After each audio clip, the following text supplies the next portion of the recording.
Happy Sunday to you. Let's talk tempo, specifically for this training week, piggybacking on week one. And let's just talk about tempo as written. When you see four numbers, 21x1 or 20xo, that dictates the time under tension of a specific lift. So 21x1 is 2 seconds down, 1 second dead stop pause, explode upward, and a 1 second at the top. So essentially about 4 seconds per rep. But so you can always look at tempo as written by the first number. The first number is always the eccentric portion of the lift or the easy portion of the lift. And that's how you can read your tempo.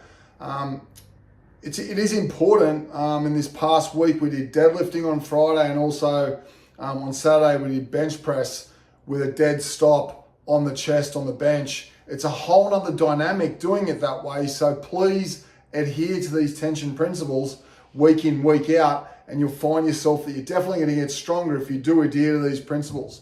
For example, I did some bench press on Saturday, did 10 reps at 135. It was quite easy and maintained the tempo. I jumped up. I was deciding whether to go 145 or 155. I went 155, but I only hit 7 reps. Now, I did ask for 10 reps for those first 3 sets with an AMRAP set at the back end. So what I did was brought it down to 145, aiming for 10 reps. Thought I'd hit 8.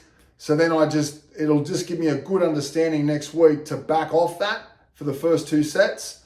And aim for those 10 repetitions. So maybe a 135, maybe a 140, and then a 145, or a 145, 145, depending on if I got 10 reps.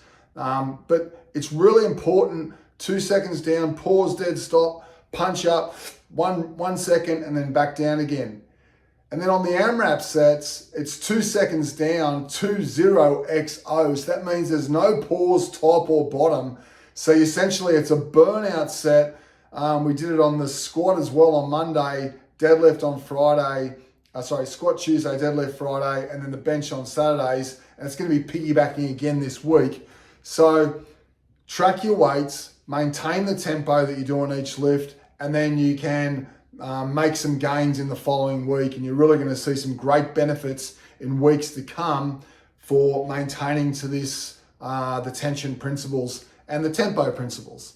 It's important to adhere to these tension tempo principles throughout any given lift, week to week in, week out, right? So if you didn't maintain tempo in week one and hit a certain weight, but then you do start to do the tension principles and the tempo principles in week two, you may notice your weight's going to be different.